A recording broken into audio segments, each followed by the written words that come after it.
नई नई शादी हुई दुल्हन बस में बैठी हुई अपने ससुराल जा रही थी। बस गांव के उबड़ खाबड़ रास्तों पर चलते हुए अपनी मंजिल की ओर जा रही थी। कुछ देर बाद बस उस गांव के बस स्टॉप पर रुकती है। बस से कुछ लोग उतरते हैं और आखिर में वो दुल्हन भी बस से उतर जाती है और बस आगे को बढ़ जाती है। गांव बॉर्डर के पास था, इसलिए आर्मी जवानों का आना जाना लगा रहता था। अब दुल्हन अपने घर के रास्ते की ओर खुशी खुशी जा रही होती है। उसके मन में कई सपने होते हैं। वह उस सुनसान रास्ते से होकर घर जा रही थी। कुछ ही देर बाद उसका घर आ जाता है। वह घर के अंदर जाती है, पानी लेकर आती है और बाहर आंगन में पानी पीती है। तभी एक बुढ़िया आती है और उसकी तरफ देखकर जोर से हंसने लग जाती है। उसकी हंसी इतनी भयंकरी थी कि दुल्हन के हाथ से पानी का ग्लास छूट जाता है और वह बेहोश होकर गिर जाती है। रात कब हुई उसको पता ही नहीं चला और वह खटिया पर थी। पास के कुएं से अजीब आवाज आ रही थी और उसकी चरखी अपने आप घूम रही थी। अचानक दुल्हन की नींद खुलती है। वह खड़ी होती है और पानी पीती है। अचानक वह बुढ़िया फिर से आ जाती है। उसके हाथ में एक जली हुई लालटेन होती है। दुल्हन उसे देखकर फिर से डर जाती है और उसके हाथ से फिर से ग्लास छूट जाता है और बुढ़िया गायब हो जाती है। इधर कुएं में अजीब हरकतें होने लगती हैं और आवाज आती है,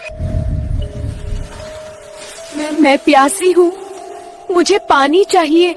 दुल्हन उस कुएं तक जाती है। उसमें एक लड़की होती है जो कुछ बड़बड़ा रही होती है। वह कुएं में झांकती है। तभी वो बुढ़िया फिर से आती है और जोरदार आवाज में कुछ कहती है और फिर गायब हो जाती है। दुल्हन की हालत खराब हो जाती है। तभी कुएं से एक साया निकलता है और दुल्हन के पीछे भागता है। दुल्हन जान बचाकर भागती है, लेकिन वो सफेद साया पीछा नहीं छोड़ता है और गांव के बाहर तक पीछा करता है और फिर वापस उस कुएं में चला जाता है। इधर दुल्हन भागते भागते एक पेड़ से टकराती है और नीचे गिरकर बेहोश हो जाती है। सुबह को जवान वैशाली उसको उठाती है और उससे पूछती है, क्या हुआ? दुल्हन ने कांपती आवाज में कहा, मैं सोच भी नहीं सकती कि मेरे साथ रात को क्या हुआ था। दोस्तों, आगे की कहानी के लिए कमेंट करें पार्ट 2 और वीडियो को लाइक और शेयर करें। जो नहीं करेगा उसके सपने में ये आएगा।